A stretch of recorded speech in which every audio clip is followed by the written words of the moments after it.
you for joining us today. I think I've met everyone, but yes, I'm Anne from the Tippecanoe Arts Federation, and so I'm here today to welcome you to today's workshop for members called Livestream Your Event. I'm so excited that we finally have been able to collaborate with our buddies from the downstairs recording studio at TAF. If you somehow missed the press releases and the big celebration, the Rec Room recording is now open. And booking sessions downstairs, on the lower level of TAF. So I'm delighted to have Bates, who's our lead engineer, as well as Scott Greason, who has been kind of the catalyst and organizer of this big recording studio building project. He's also the president of SAMI. And so both of them have great experience with live streaming events. And so they're just going to share their knowledge with us today to help us get started as everything continues to move virtual. So I'll let Ethan and Scott go ahead and take it away, guys. Thank you, friends. How are we today? Just raise your hand. Let me know you're doing good. Very nice. I can see some of you, I recognize some names, and some of you I don't know, but I'm looking forward to knowing you after this.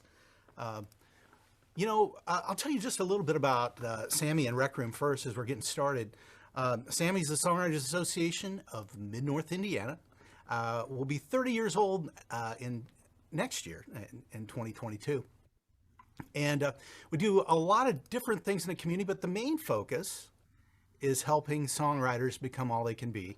And it's a safe place for songwriters to go and to be able to express themselves and get feedback and grow as a writer. And one of the other things that we do is the Shirley Martin Scholarship for Young Songwriters.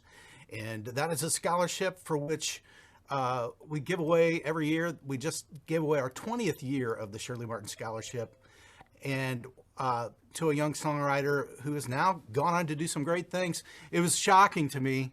I was sitting watching the CBS Morning News one morning, and lo and behold, there was our winner. And she had written a song about not being able to go through graduation, and it resonated with a lot of people. It got on YouTube, and it kind of exploded, and just so happens she also won our scholarship. So what a beautiful thing. You sometimes wonder what kind of a difference you're making in your community. And I look at all the people on this call right now. Oh, we've got some movers and shakers. These are people that care about the community. And I just want to thank you right off the bat for being who you are and what you do in our community.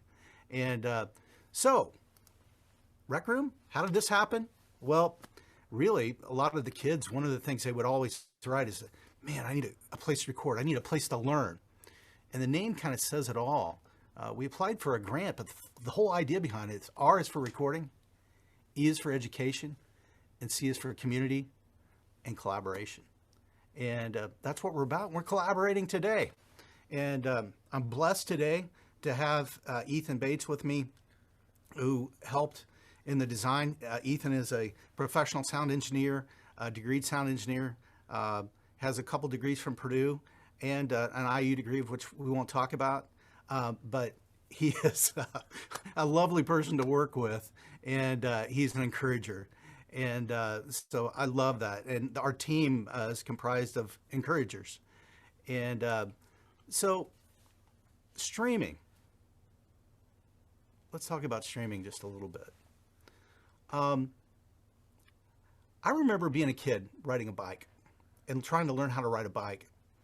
And I remember constantly falling off and being scared that, oh my gosh, I'm not going to be able to do this. This really hurts every time I fall off.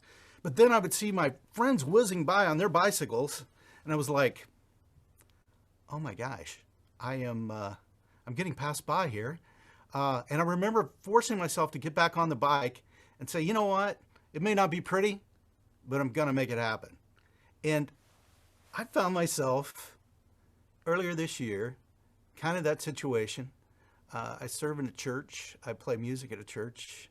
And we go from having regular services to, oh, guess what? We're gonna be streaming. And so that forces you to become very efficient to the best of your ability at that given time. It's the adage of doing the best you can. with what you have at that time and being brave. It's like getting on that bike when I was a kid. And so I had to lean on some people that I really trusted. And one of them is my wife. She's here today, Miss Vicki Maris, and she's waving there. She is a professional in social media and does some teaching in that area with different universities. And I was blessed to have her mentor me through this process. But we're going to start off with a slideshow and just kind of go through some of the basics. But I think the one thing I want to stress to you is no matter what equipment that you have initially or where you want to get to with your streaming, just start. Just do it. One of the things that we're going to do today is I'm going to provide you with a link to Vicki's series of videos. There's like 14 of them. They're free. We're going to provide a link and you can go watch them. But she did a 14-day streaming challenge just to try to get people to get comfortable in streaming. And I'll tell you, it's really interesting in a performance setting as a musician or in a worship service or as an instructor like some of you are when you're trying to teach your craft, getting used to talking into a microphone and a camera or a lens or a cell phone. It takes some getting used to. But there's some things that you can do, and the most important thing you can do is just get started doing it and practice getting. So later on, we're going to give you those links to those videos. It doesn't cost anything. Vicki does add or provide some additional services that she does charge for, but the videos are free, and I think you guys will all be blessed by watching those. So let's go to our slide presentation. Ethan, can you help me out there, buddy?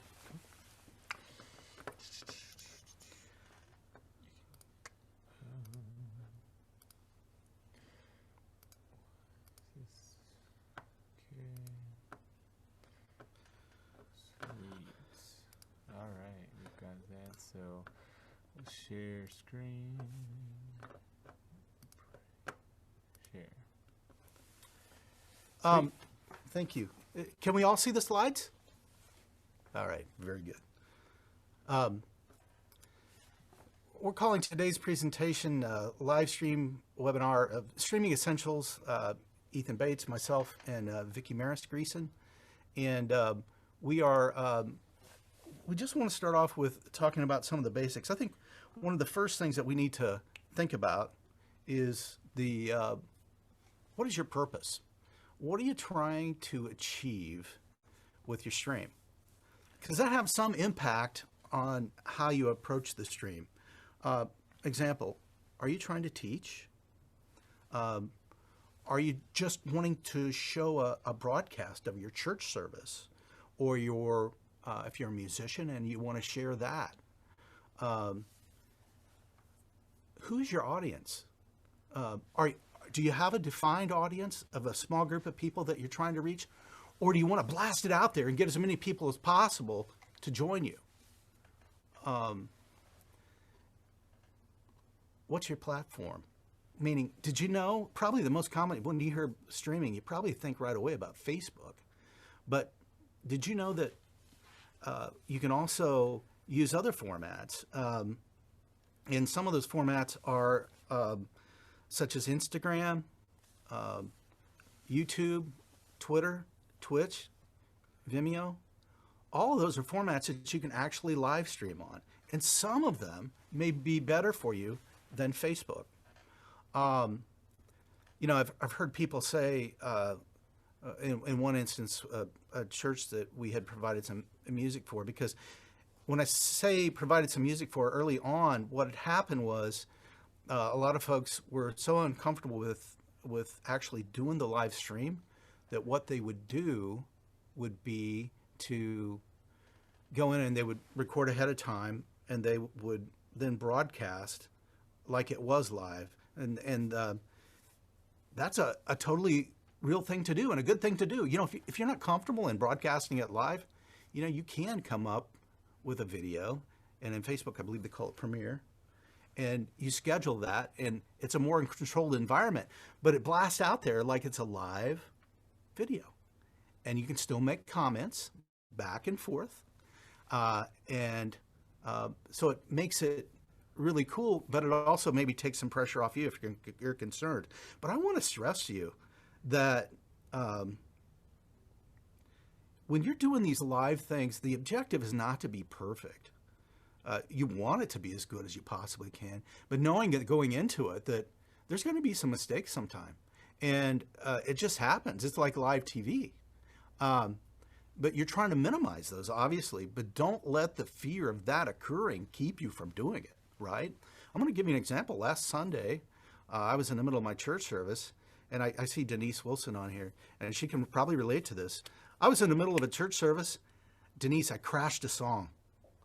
I mean, and it's live streaming. It's not, it's like, what do? You know what I did? I said, hey, you know what, friends? We're going to start that thing over again. And what do you say? We're all warmed up now, And I did that, and it all worked out perfectly.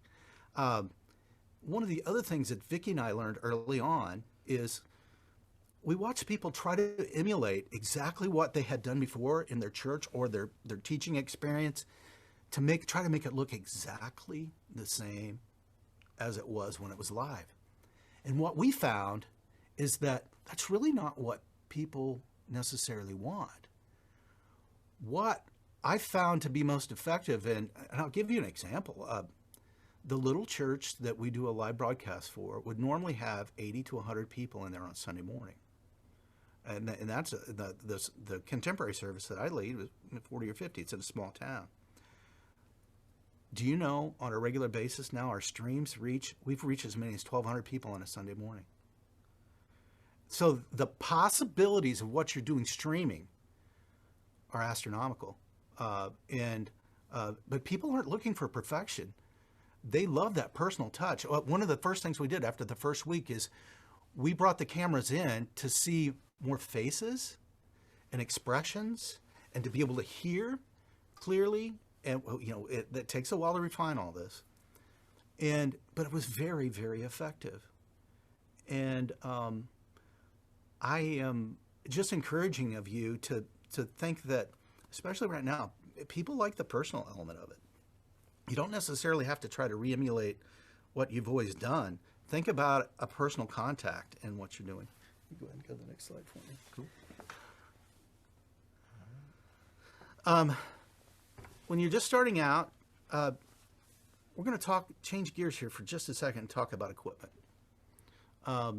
There's some things that are a must, but Vicki reminded me this morning. She said, Scotty, you remember that we have literally tied cell phones to trees to use them as a tripod. And especially when we were out recording music or used really, I don't know if you guys can see Vicki's screen there. She's holding up a little tripod thing that looks like an octopus.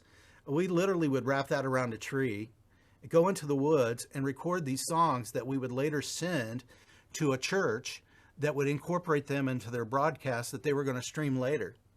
And so, but we didn't let it get us down that we didn't have the proper equipment, right? So, but devices, your smartphone, your laptop, your tablet, all those work great. Location can be important, very, very important if you're actually going to stream and broadcast it like a real broadcast. If you're streaming and broadcasting it like a live broadcast versus recording it to broadcast later, you need to have access to Wi-Fi. And it should be a strong Wi-Fi. He's got, Ethan, thank you for mentioning this. He says a minimum of 5 megabytes per second and minimal background noise. And, one of the things I'm going to talk about just a little bit is the fact that sometimes you got to experiment with the audio on these things too. If you go and watch Vicki's free videos that we'll give you the link to later, you'll find that you'll see her use varying devices for her audio. Sometimes it's just earbuds and the microphone that's attached. And she does a great job with that. But a lot of times she also shows you these a lapel mic that she has that modifies to her phone or her laptop. It also work with an iPad. Um, those microphones, they come in really handy. There's also another one that I like to use. Do I have this listed on another slide? By Oh, chance? yeah. Go to the next slide. It is right here. Oh, I got way ahead, You're didn't fine. I? Sorry. But some of those I list there just to give you an idea. These really give you high quality audio, and it doesn't cost much. And we'll be happy to share these slides too with anybody. But those are just some examples of some things. And I'm going to have to go back up to the slide. And I got off on the audio thing. But and then the last thing I want to talk about is the tripod. And there's a lot of tripods out there, but guys, this is a cheap investment. I think $19 you can get a nice tripod with an adapter on it that you can mount your phone to. It's a wonderful investment, and you'll use it time and time and time again. And then like the smaller one that Vicky had, that sets on a laptop or can set on a tabletop or whatever. Beautiful investment, very inexpensive. Vicky has a couple of them there. One of them is for an iPad also. And you can get an iPad adapter for here. And so all of that is really, really good.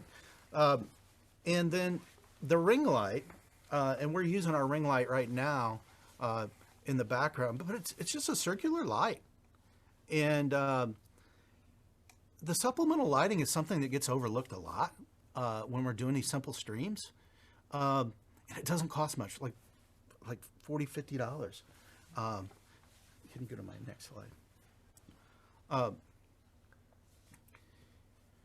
Ethan, I'm going to let you talk just a little bit about the equipment, and I'm going to ask Vicky if she has any. But before I go any further, everybody hearing me okay? Everybody hearing okay? Seeing okay? Can you give me a thumbs up?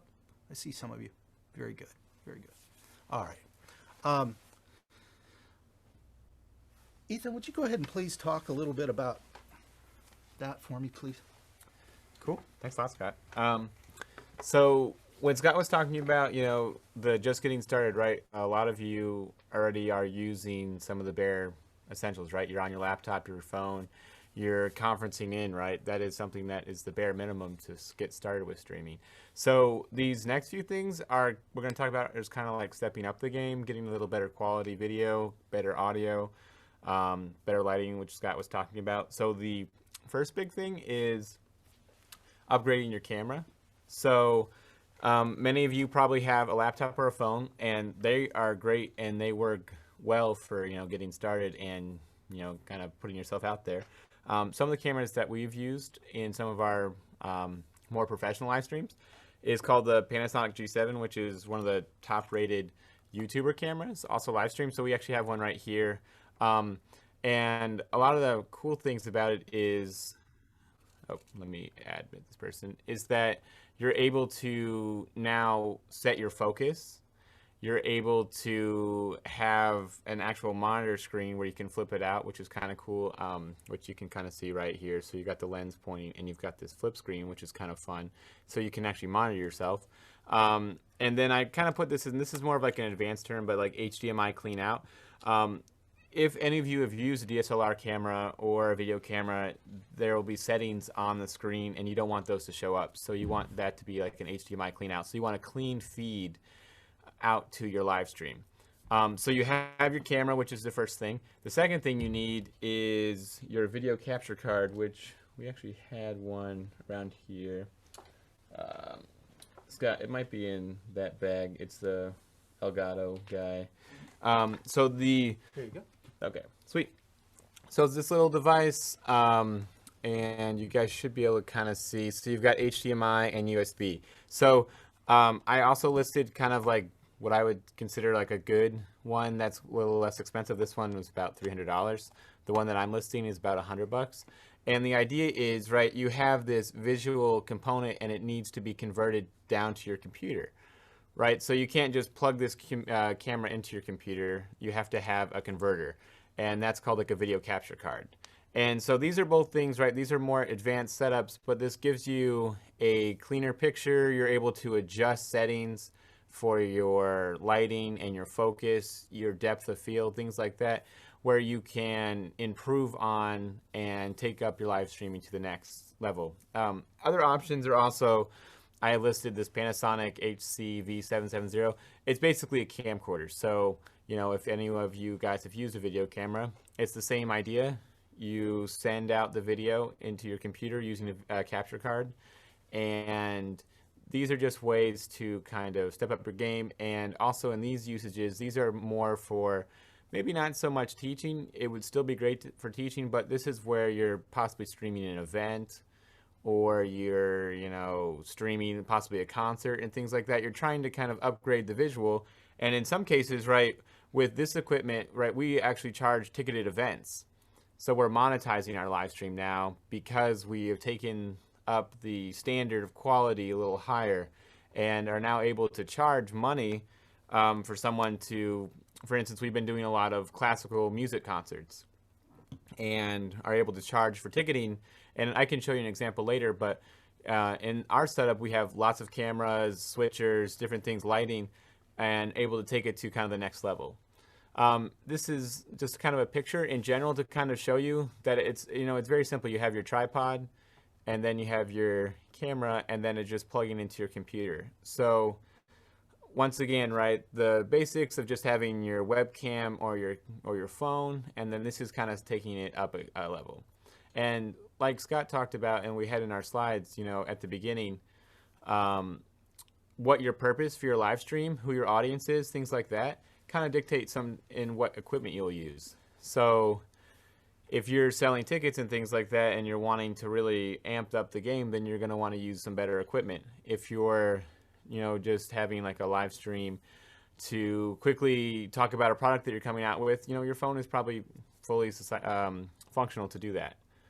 The other thing we're talking about here is audio, which Scott mentioned. Right, audio and video go hand in hand and allow for a lot more professional look to it.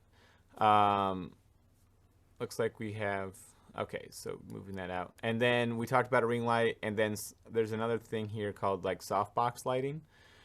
These are just both forms of lighting. So a ring light, the reason a lot of people like it is because it's circular in nature, and so your face is, you know, more circular, and so it gives even distribution of light across your face. Right, when there's uneven distribution of light across your face, you'll look darker on one side, or you'll have a shadow, or if you're sitting in front of a window and it's only on one side of your face, it looks kind of funny on camera. So that's why ring lights are so popular, in that they evenly distribute light and wash across your face. Softbox lighting is also something, and traditionally people will put it on either side of the face, outside here. That way, once again, there's even distribution of light across your face. Okay, so Sharon had a... yeah, it looks like Sharon has a question.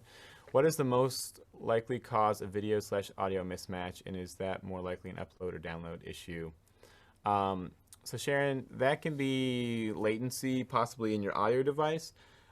For us personally, and I'm going to kind of pull out some more advanced gear, but we use something called Sling Studio, which is a hardware encoder. It takes every video source and every audio source and links them together. So if you're having like a video audio mismatch, most likely there's a delay in what you are possibly getting from your audio. And so something like when you're using your phone, you're not going to normally have that. But if you start having like a separate audio device and a separate video device, you have to make sure that they are going to like the same kind of brains of the operation. So if you have a computer, you want to make sure that you have your video and your audio kind of going to the computer, right? Another possible issue with that is, if there's a mismatch, is there could just be latency in the Wi-Fi of someone watching, right? So if people are watching a live stream and they have poor Wi-Fi, or you are streaming from poor Wi-Fi, you can kind of get that mismatch where people can hear you talking, but your video hasn't caught up yet because of the amount of data being processed across the servers and things like that. Ethan, would you say that's probably the most common reason? Yeah, it's normally Wi-Fi reason and network related issues. And I see you also put down more likely an upload or download issue. That's also very likely, right? your upload speed might not be fast enough. So, okay. So that's just to give you guys like a general idea of some equipment that you would need. And right, if you go on Amazon, you know, a lot of the things that most people will do is, you know, they'll look up for, you know, let's say, you know, lapel mic. And a lot of times, right, Amazon gives you the Amazon's Choice, which is, you know, 5-star rated products that do well. So a lot of the stuff that we have listed here, we have personally bought. But if you go on Amazon, right, they also are endorsed by them, and they have all those kind of high ratings and things like that. But, you know, the other big thing is, you know, based on your kind of role in the stream and what you want to accomplish will really dictate what you want to buy. And also, there's also some experimentation. We started out with this camera. We still use this camera, but we've upgraded to different cameras based on our different needs, right? So it kind of will evolve. So could we maybe show that little video clip real quick? Yeah. So I'm going to switch out of this really quick, guys, and show you a quick clip here. And this clip, let's make sure, is us doing a classical music concert. So you can kind of get the idea. Let's see. We will share sound. Oops. Well, okay. Sorry, 1 second. We have to put in our password for some reason to share this. It's kind of odd. Well.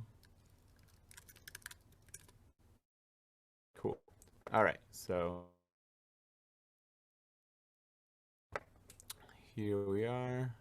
Can you guys see this holiday brass up on rooftop? If you can just put a thumbs up. Yep. Sweet. Okay, I'm going to play this and mute my mic internally. So, okay. So here's a really cool rendition of one of his stuff.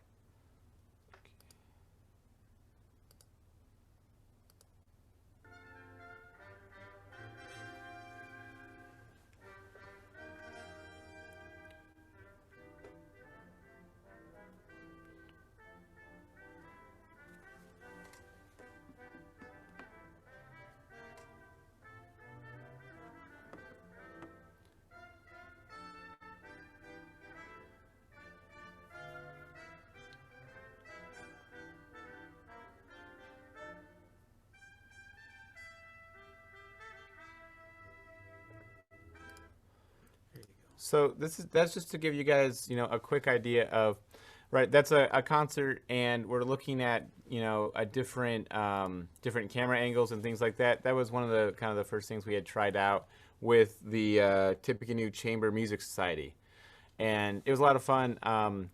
But right, that's a little, you know, different application than say, you know, teaching or things like that. And so, but that at least gives you an idea. There's a lot of different lighting, and there's a lot of different camera angles. And then on the audio side, there's a thing called an audio interface. There's lots of microphones, things like that. So the complexity level increases based on, you know, what you're doing. And also, you know, they sold a lot of tickets to that show. So, and that's kind of, I think, I would say a little outside probably the realm of what we're going to be working in here. And, you know, at the end, we're going to probably take some questions and talk about some of the goals of your live stream so we can kind of address some needs and questions just to kind of pinpoint what you guys are looking for. So I'm going to go back into sharing the preview stream. Yes, share scene. Okay, sweet. Okay. So now we're going to kind of go move into kind of the roles of live streaming. And, you know, in a sense, this is also kind of giving you guys some suggestions or what to do while you're live streaming and things to look out for. Personally, with our team, right, we have multiple people doing live streams. And so we will have just different things going on, and different people will have set responsibilities. Looks like Rachel asked, yep, and got the question. Great, thanks, Ann. Okay, so the big thing in live streaming, especially if you are live and not pre-recorded live, is that you're gonna have people commenting, right? And hopefully saying hi, and you're wanting to enforce some engagement. So you're beginning your stream and you're asking questions like, hey, everybody, let me know, where you're streaming from, or, what you're eating, what you're eating tonight, the easy questions. The idea here is to get people engaged, interacting. You don't want just people just sitting back watching you like you're just another television show, right? Because then they'll just flip on their TV and go watch something else. The idea is really personal interaction. And then also boost you in Facebook, Instagram, YouTube, all those kind of different platforms, in that the more activity on a stream, right, the Facebook will see and say, hey, this might be something worth showing other people. So when you're beginning your stream and you're asking people to comment and stuff, you should also, be fielding things like, hey, if you think this would be valuable for your other friends, it'd be awesome if you would share this stream with them. Right. So hypothetically, if we were live streaming on Facebook and talking about live streaming right now, we would, have asked you guys, hey, do you know a friend that you think could benefit that's not here? It'd be great if you could share it with them. And that way we'll either have them join or maybe they can watch later. So a lot of these roles are going to be things that you yourself will be doing, since most likely you won't be having a team with you live streaming. So you're going to be the one monitoring comments while also kind of doing your event, whether it's, a quick talk or, your music or whatever. And so you want to make sure that you're kind of monitoring and responding to others. As you respond to people, right, the comments increase and the level of engagement increases. And these are things like, Scott was talking about how, Vicky had some instructional videos. If we were live right now, we would have posted that link in the comments, kind of thing, so that, people watching live would be able to see. But also the nice thing about live streaming is that, after your stream is done, you can choose to post that video on your Facebook, Instagram, whatever, after the fact and save the video, which means that people will watch after the fact. And so they'll still see the same helpful content that you gave, and they'll see the links and they'll see the commenting, and hopefully they'll comment too. I know with Scott and Vicky, they've had their Tiny Barn concerts and people have commented well after the fact on those videos. And they've gotten a lot of tread out of those videos post streaming, kind of thing. So that's, you're wanting to watch the comments. This is a bad name, but a guinea pig. I couldn't, because it was midnight last night trying to think of what a good name for this would be. But you want someone, the case is, for instance, when we're asking, hey, can you hear us okay? And, thumbs up.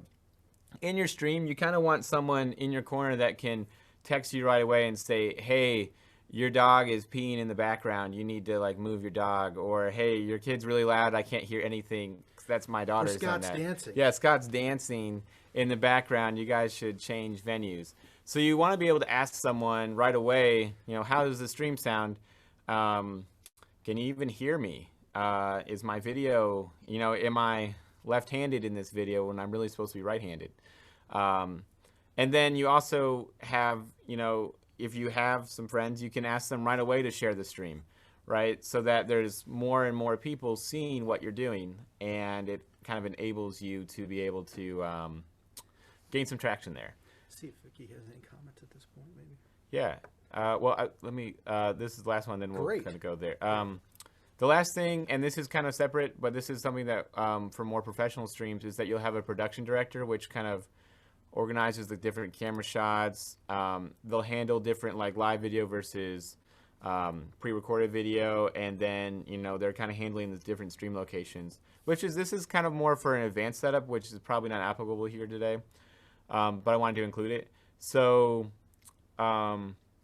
let's shoot over to Vicky, and because Vicky is kind of like the guru on getting engagement. And Vicky, would you have any comment into what we're kind of talking about?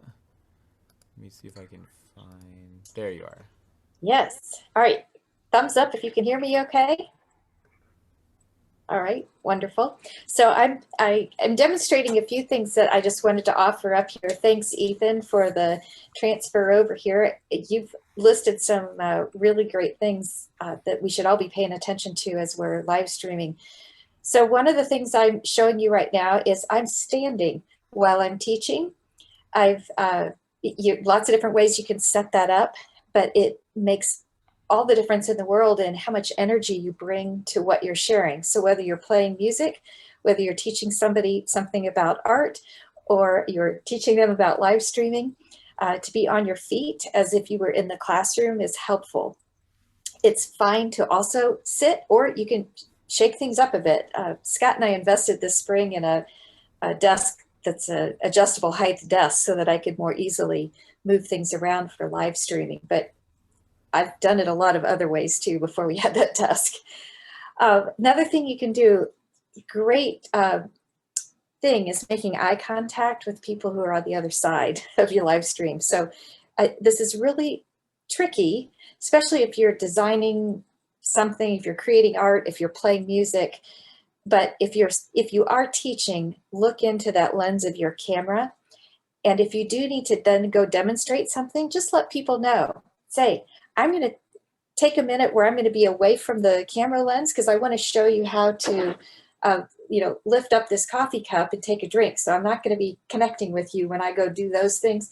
You don't have to say that kind of thing every single time, but if you give folks a heads up that your eyes are going to be leaving the camera lens, that is helpful. I've made a few quick notes here that I thought would be helpful, so I'm going to look down at my notes. One of the things I do is I actually if I'm in a Zoom call, I take it out of full screen mode, and I'll put my image right under the camera lens on my laptop or my external camera. That way, if I forget to look at the camera lens, my eyes at least are closer to it rather than leaving my image. It's just so common for any of us to look at our own image rather than to look into the lens of the camera. So that's one that can immediately help you with your engagement. So here's a big one. When Scott and I were giving some advice to the Pastor Sherry Rohr up here at the Battleground United Methodist Church, he was mentioning that earlier. I suggested to her, we have such opportunity with a live stream that we literally can give everyone who attends the best seat in the house. There is almost no point in putting a camera clear at the back of the room, which I'm seeing a lot of churches do that. I don't know about all other types of organizations. There is no reason to have a camera in the very back of the room, or very few reasons. There might be a few moments when for some reason you want to show a big empty room with nobody in the seats, but we have opportunity to give everybody the best seat in the house. And that can be the same for our music, our other forms of art. And as people start coming back into our classrooms, and I'm going to bet that most of us are going to continue live streaming even when we have our live audiences back in the room, do what you can to continue to give your people on your live stream that best seat. So don't put your camera clear in the back just because you now have a live audience. And what Scott and I have done with the people who have now come into the sanctuary for worship is we've had them become co-broadcasters with us. And we've literally used that phrase. You are helping us take this little tiny event out of a space that can hold 200 people to a space that reaches around the world. Literally, they are having people sign on to that worship service from Pakistan, from England, from all kinds of other places. And it would have taken them quite a long journey to get to Battleground, Indiana, if we weren't doing that. So keep that in mind. I'm also showing you backlighting. I do a lot of my Zoom calls from this little spot in the corner of our tiny farmhouse and our tiny dining room. And I can move. I usually am using my external camera, which I can position differently with my tripod, and I don't have that backlight. But I wanted to show you, I'm using an older Mac laptop. The camera quality isn't quite as good. If I could improve something, I would not have this window showing that's providing all that backlighting, which is making it a little harder to see me. And I also would turn on one of my softbox lights. So it depends on what you want to invest, but it's pretty easy to get a set of 3 softbox lights. You can get them off of Amazon or Sweetwater, any of those places you like to order equipment. And that can really help people connect because they can see you better. So those are a few things: standing, engaging with the camera lens. Ethan's already mentioned some great tips about how to ask your people who are joining your live stream to connect and to share the broadcast out. Ask them open-ended questions. He made mention of that. So, hey, where are you joining the broadcast from today? Are you in your living room? Are you in your kitchen? And have them type those words. One of the values of that is, I'm just going to talk Facebook for the moment, but you could insert social media platform of your choice. They all are run by algorithms, and those algorithms are ever changing. So as soon as we think we get the algorithm figured out, a month later it's doing something different. So it's good to keep up with what's trending in terms of the algorithm. But let me go deep here for just a second. When you go live with your Facebook Live, the more comments that people make in the first few 45 seconds to 3 minutes of your broadcast, that signals the algorithm. And we could insert comments, shares of the broadcast, clicking the like button, clicking the little hearts button, any of that kind of activity tells the algorithm in Facebook that, this is a broadcast that people are interested in and they are interacting with it. So instead of only sending it to 10% of the people that have liked this particular business page, maybe I'm going to send it out to 20%. So it automatically causes Facebook to send your broadcast into more people's feeds. So one of the questions I get that I find that a lot of folks have some confusion about is, let's say you've got a business page where you're promoting your art and you have 1,000 people who have liked your page. Any post that you put out there on your page, whether it be a static post, a live stream broadcast, a pre-recorded video, on average is going to be sent to about 4 to 11% of the people who have liked your page. So just because you post something does not mean it's going to show up on their feed. Now, if they do come and visit your page and start scrolling, they can see the post, but don't assume that they're going to be there just because you went live. So getting people to comment, getting them to share your broadcast. I teach them how to share it in other ways. Like I'll literally, during a church service, I will hold up my iPhone and say, one of the things you can do is click on the share button, copy the link, and then text the link to a friend who maybe isn't on Facebook right now, if you want them to join us. And so I get people texting out the broadcast link to people. So give them some instruction. So as Facebook starts seeing that more people are joining the broadcast and commenting and all that, they're going to share it more widely. They might even share it with people who don't already like your page. So that's another way to gain some new followers. You can also later, maybe not in that broadcast, but in a separate broadcast, you could teach people how to set up their notifications so that they get a notification when you go live. All of our business pages have tabs that we can select that appear towards the top. And most of us just let them default to whatever Facebook thinks is right, but you can actually select what tabs you want showing. So if you're going to be going live once a week or twice a week, I would make the live tab an option that's showing all the time. So let me look down at my notes here. Oh, another one. Here's a mistake I see people making a lot in any kind of a live. They go live and they wait and they wait. And they might even say, I'm waiting for people to join the broadcast. And you don't want to do that. Because one, all those things I was just telling you about triggering the algorithm for Facebook to think it's an interesting broadcast, none of that's going to happen. But the other thing is to think about your replay viewers. The church that Scott was referencing and that I've mentioned, a lot of their views come from the replay viewers, not the people that are joining at 10 o'clock on Sunday morning. And so be as kind to your replay viewers as you are to your live viewers. You want to start delivering content immediately.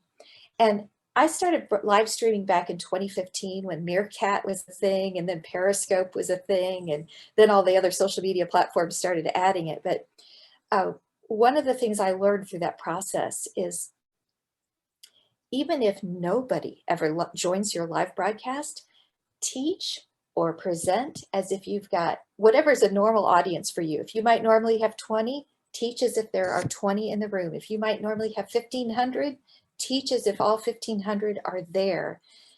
And I've seen Scott do this when we had live performances. One time was a funny situation down in Bloomington, where they, at the county fair, where they had hired our band to play in this beautiful facility, and then they locked it down and were making people show a wristband to be able to get in to hear us. And it was a super hot night. I mean, like 100 degrees, and it was a ride all the rides you want for free night. And so we had all this competition. We literally played for maybe 3 people that night, our 7-piece band. I mean, and Scott is a genius at this. So if you ever want some advice about it, look to Mr. Scott Greason. He looked at our band in the green room and he said, folks, we are delivering this concert as if we're at Klipsch. We've got 1,500 people out there in the VIP club, and we are going to go for it. And we had so much fun that night for the 3 people that the fairgrounds had allowed in because they had their little wristband that said they had paid for the concert. And we were laughing because the cost of the concert had been paid for by a corporate sponsor. And so we just watched them. They must have turned away, like, I don't know, 150 people who tried to get in and didn't. Anyway, that's a side story. Present as if you've got a bunch of people in the room, and save all of your intros for later, because people can't engage with your intro. So I'm not going to say, I'm Vicki Maris and I teach in executive education about social media engagement and blah, blah, blah, blah, blah. I'm not going to say all of that at the beginning. I'm going to say, wow, I am glad you are here. We are going to jump right in and talk about how to engage with the people who join your broadcast. The first 3 things I'm going to cover are, and just deliver. And then somewhere along the way, you can say, I'm going to reference my website and my email address and all those things at the end. My name is Vicki Maris. I am just honored that you are with me today as a part of this class, and then keep on going. So it is so tempting and more traditional to do all of the intro stuff at the beginning. Save it for the end.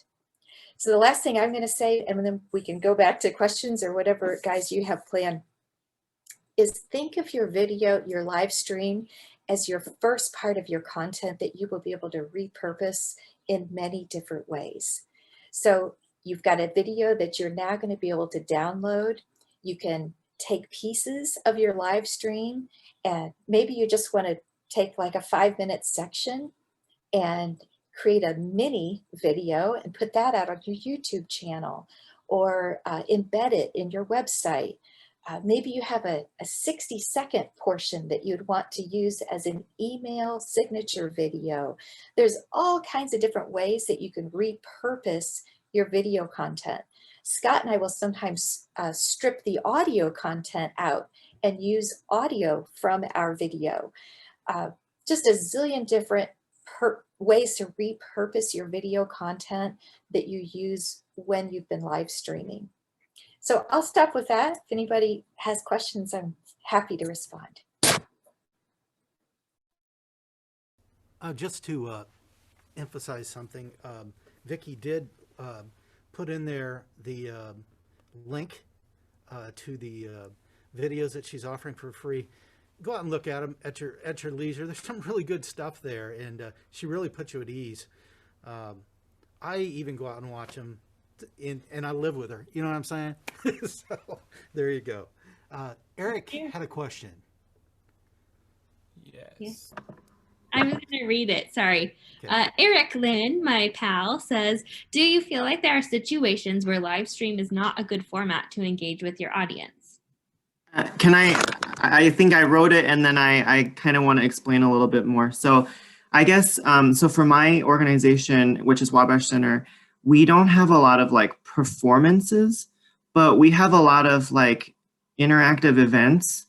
And I have been racking my brain on how to make a live stream like portion of it.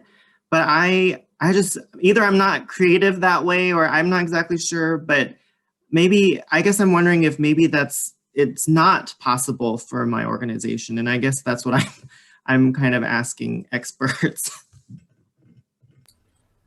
Do you mind, Eric, I'll jump in, and then there might be other people here in the room that want to suggest something for you too. Ethan, Scott, is that okay with you? Yeah, please. Okay.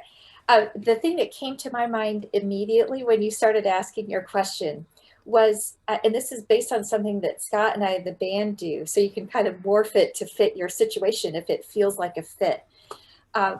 When we're playing music, we can't also be live streaming because we just don't have enough team members to make that all work. But you could do something ahead. You could do like a 5-minute live stream to say, hey, I just want to take you behind the scenes and show you, we're going to get ready to do this event.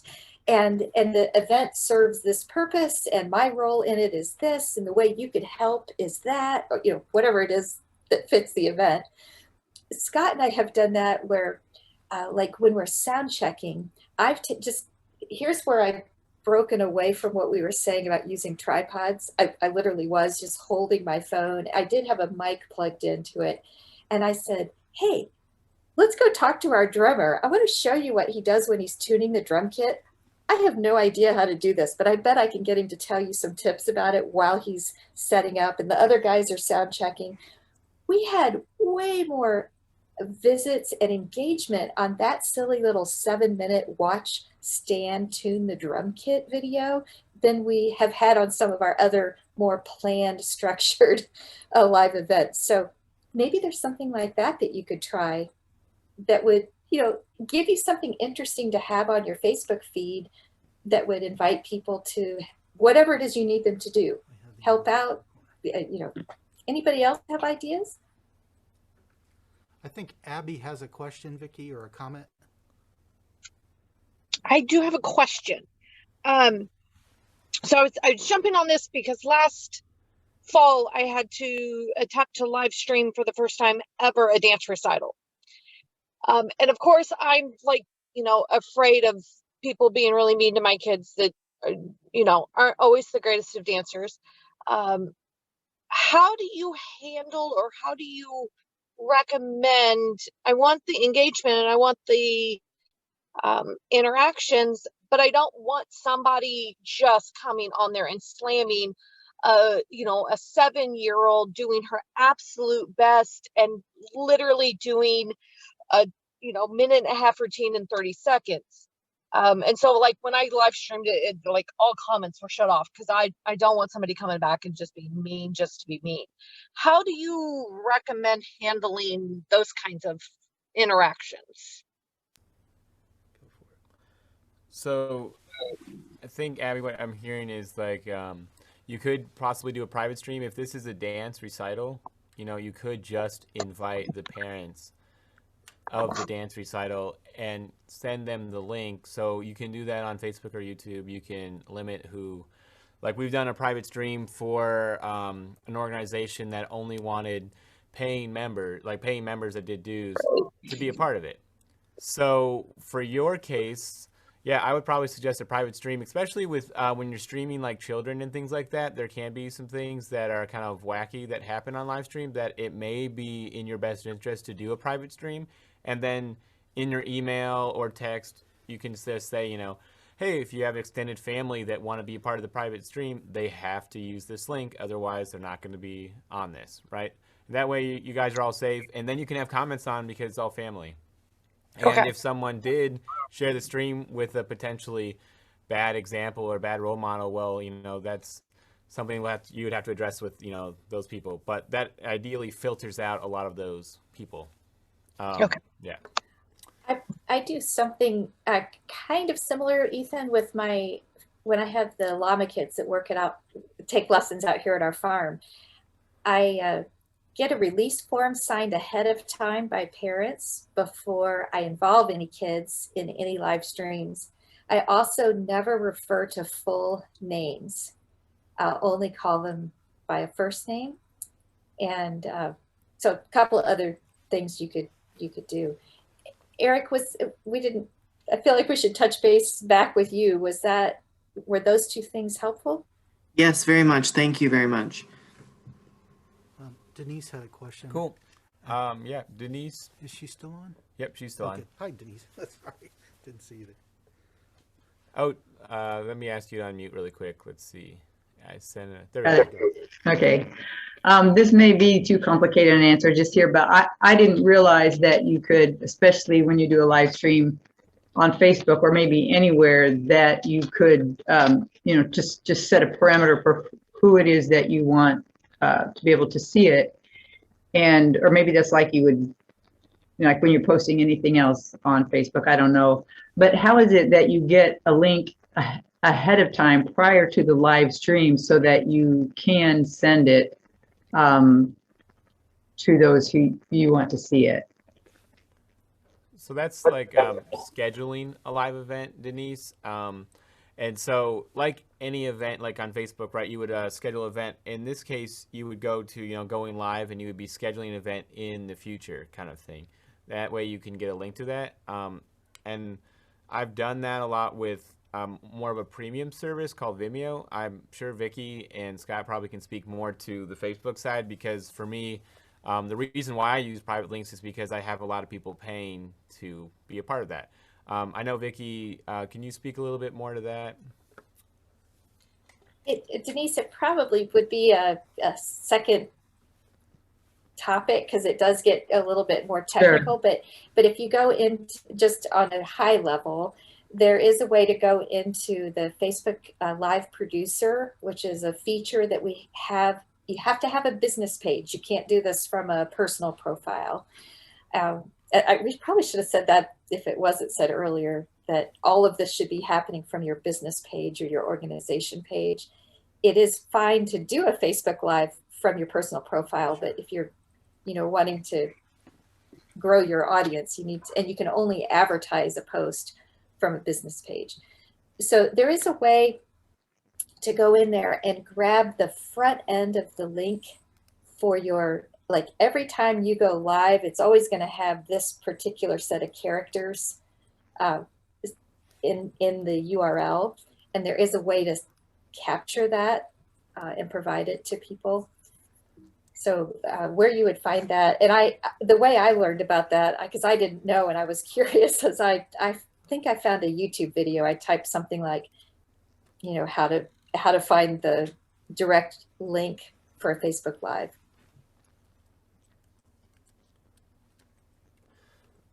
Sweet. Yeah.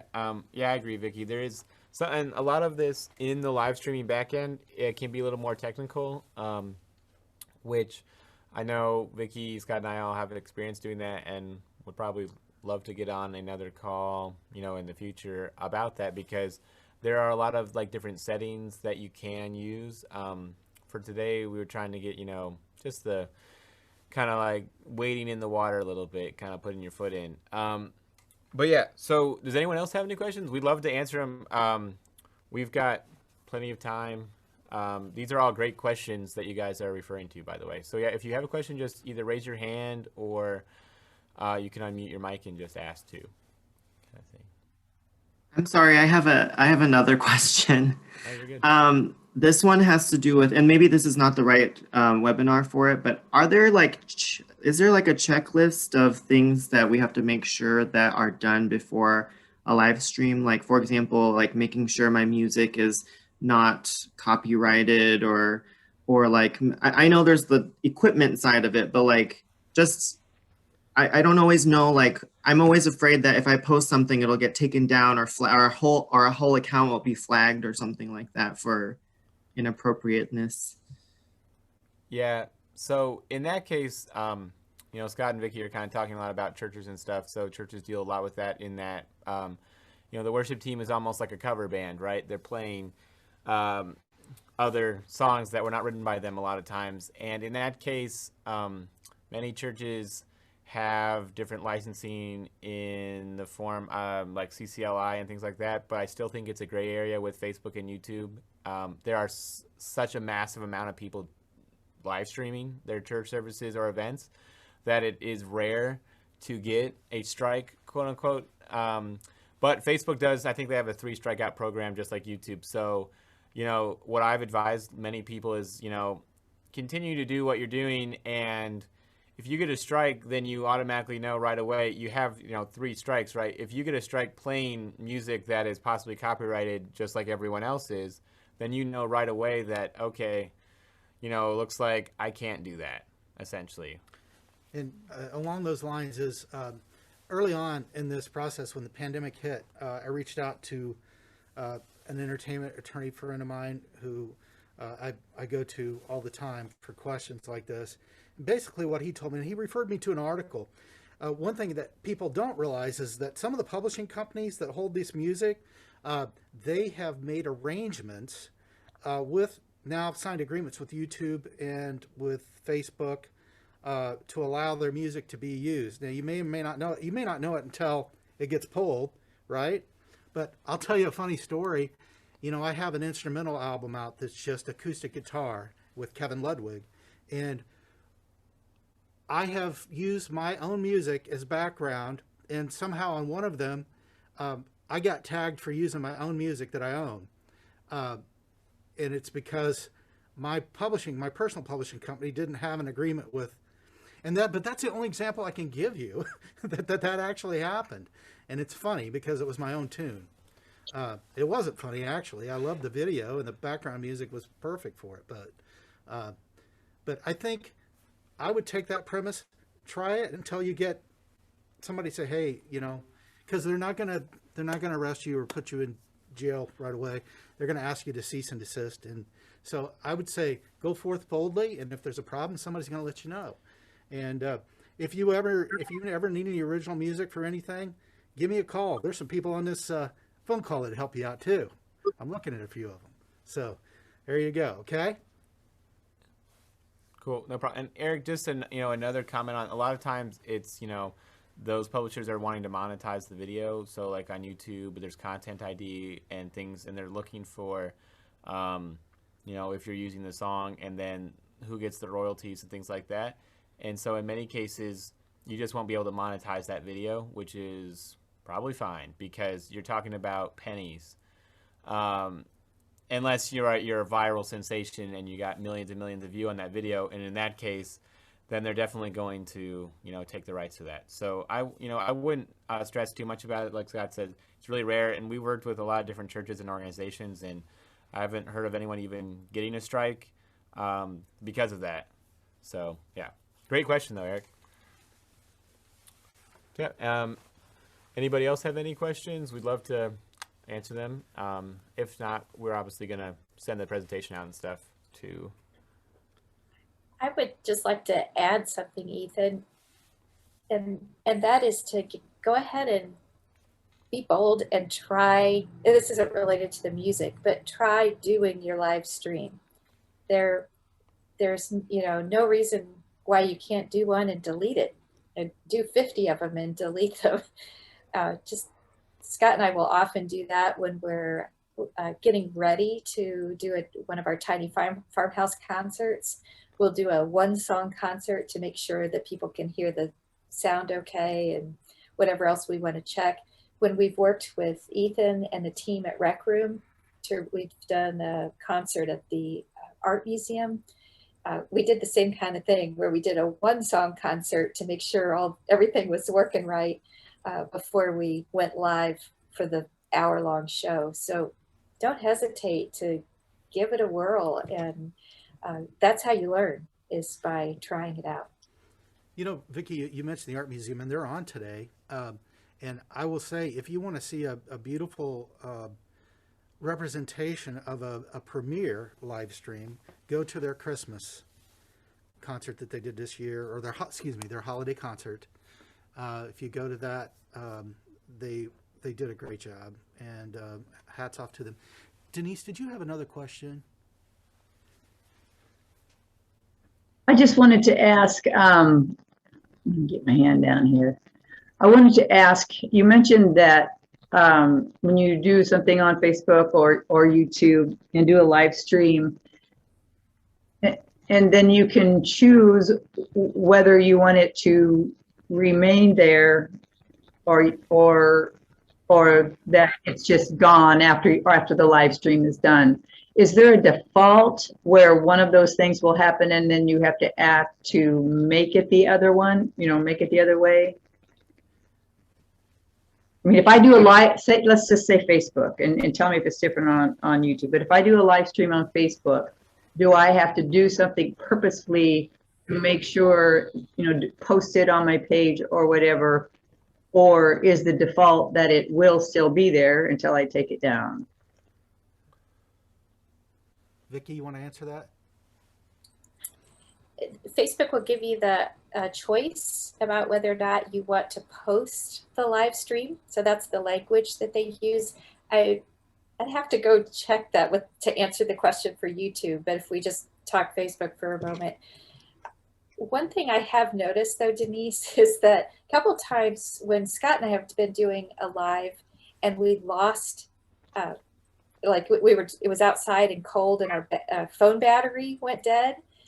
And I had thought, oh, dang it, we didn't get the option to post the video. But then when I've gone in and checked via laptop, it posted it anyway. So I'm going to guess that it must be currently defaulting to posting your live. And then you maybe would need to take it down if you don't want it left up there as a live. Yeah, I would agree, Vicki. I believe that is the default. Which it's in Facebook's best interest, right, for you to post. So they're going to always serve themselves. So they're going to default to posting it, and then it's your option to unclick and say no. But yeah, like Vicki said, and this kind of brings a point about the equipment that you use and things like that, which was a great point about you can reuse this content. So view it as content marketing is really useful, very helpful to your customer or your audience, right? And you're serving them. And if you can use your live streams in conjunction with that, maybe it is worth it to upgrade your system to get a nice video, because you're saving yourself a lot of time. You're able to chop that up and distribute it, right? And provide content, whether it's your email list or just your Facebook posting, things like that. It really will help you in the long run. I know a lot of people and businesses will stress out about what they're going to post about or talk about that week. And yeah, it's a really useful resource to have later on. Is it a simple thing to get a live stream from Facebook onto your computer? I mean, to me, that seems like, I'd have no idea where to begin even to do that. Yeah, you can download it. But I know, Vicki, you've done that a lot. I've done that too. There are options to download the video, and then and we're not necessarily talking about post-production in color grading, all that kind of stuff. You can use something as simple as, I don't know, iMovie or something, just to chop up and what you liked and resave the video as in a shortened clip. I know there are probably hundreds of apps now that even on your phone that will change up the video length and edit things. So yeah, and the other thing a lot of people will do is if they goofed up in their live stream, but they still want to repost it, occasionally they will take it back down, edit that part out, and they look awesome still. So, right. So that's another great thing where they're like, killer live stream today, and no one even sees that, they were fighting with their dog or something. So yeah. I encourage you to give it a try and use facilities like where Ethan and Scott are right now at Rec Room. That can be time and money well spent to go in and do a concert for Ethan or whichever engineer is working the board and working the camera on the day that you go in, or do some of your art. But then you have some high quality content that can be chopped up and repurposed and used in a bunch of different ways. Exit. Yeah. So this was great, guys. We love the questions. Like Anna said, we are located in the basement of Taft. We have really done a lot of live stream gigs, as you guys have kind of started, and as Vicki has talked about. So if you need any help, or if you have larger events that you don't quite want to invest money into a bunch of equipment, we also do live streaming services. So that is totally an option. Our email is info@recroomrecording.com, which I will put in the chat. And there are 5 engineers, and we have a lot of different resources. And if you have a question, or even, like Vicky is challenging, not necessarily challenging, but asking, to do a live stream, if you guys want to share with us or this group, we would love to take a look and give you guys some feedback. Right, this is TAF supporting the arts. We want to support you in your endeavors, and watching a live stream for 2 or 3 minutes is not that bad for us to, immediately tell you guys, you could look at this at something to, really improve your game and things like that, and it could be a really quick fix. We're really just here to help, and yeah, we really kind of enjoy this kind of stuff. So great. Thanks a lot, everybody. Bye. Blessings to Bye. you all. Thanks. Thank you, guys.